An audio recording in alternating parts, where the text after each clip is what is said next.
آدم علیہ السلام نے اپنے بیٹے سے فرمایا شیث علیہ السلام، جن سے ہمارے نبی کی نسل جڑتی ہے، واحد ہمارے نبی ہیں جن کی نسل، جن کی پیڑھی، جن کا نسب آدم علیہ السلام تک محفوظ ہے۔ آج تک کسی کا نسب حضرت آدم تک نہیں پہنچا۔ میں ہر جگہ یہ سناتا ہوں تاکہ ہمارے اندر اپنے نبی کی عظمت، محبت ہمارے اندر کو جگہ پکڑے کہ آپ نے فرمایا میں اپنے باپ عبداللہ سے آدم تک، میرے باپ کسی باپ کے دامن پر بدکاری کا چھینٹا نہیں ہے، سب پاکیزہ تھے، سارے پاکیزہ تھے۔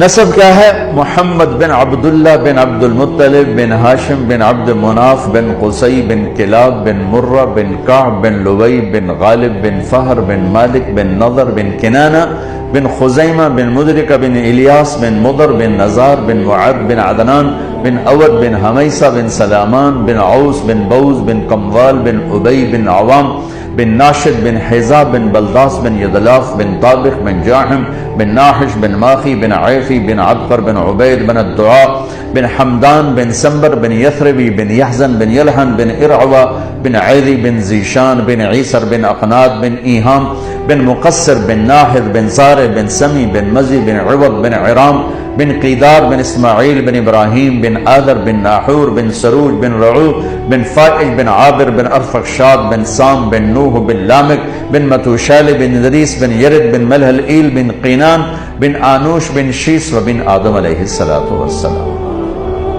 تو میں شیس کی بات کر رہا تھا۔ آدم علیہ السلام نے شیس علیہ السلام سے کہا، وہ بھی نبی تھے، بیٹا تیری پشت میں ایک امانت ہے، جس باپ کی پشت میں میرے نبی کی امانت شفٹ ہوتی تھی ان کا ماتھا روشن ہو جاتا تھا، نور نبوت چمکتا تھا۔ یہاں حضرت ہاشم بازار میں جا رہے تھے، سامنے سے یہودی عورت گزری، اس نے یوں دیکھا تو کہا ہاشم ایک رات گزار لے میرے پاس، جو لینا ہے لے لے۔ تو حضرت ہاشم نے کہا بی بی میں تو عزت دار آدمی ہوں اور سردار آدمی ہوں، تو مجھے گناہ کی ایسے کھلم کھلا دعوت دیتی۔ چلے گئے۔ اگلے دن ان کی شادی ہوگی حضرت سلمہ سے، بنو نجار میں، یہ مدینہ کی بات۔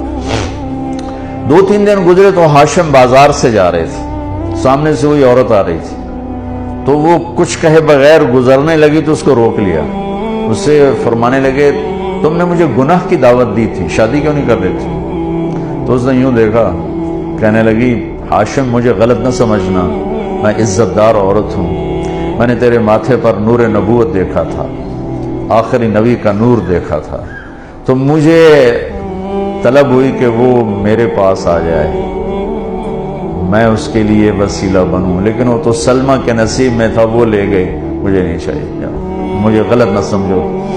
حضرت عبداللہ کے ساتھ بھی یہی پیش آیا، مکہ کے بازار میں جا رہے تھے، سامنے پرانی کتابوں کی عالم خاتون گزری، اس نے دیکھ کر کہا عبداللہ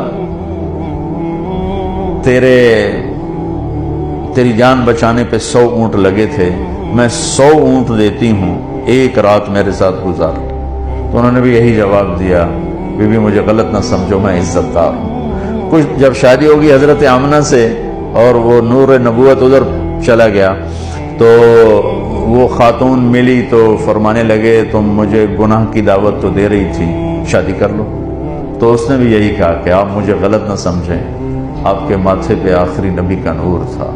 وہ آمنہ کے پاس چلا گیا، مجھے ضرورت نہیں، میں شریف عورت ہوں۔ تو میرے نبی کے جتنے آبا ہیں، اجداد ہیں، وہ سب اس نور کے امین تھے، اس کو لے کے چلتے چلتے چلتے چلتے یہاں تک کہ حضرت عبداللہ پر آ کر تو آدم علیہ السلام حضرت شیث علیہ السلام سے کہہ رہے ہیں بیٹا تیری پشت میں ایک امانت ہے، وہ تیرے باپ سے بھی زیادہ قیمتی ہے۔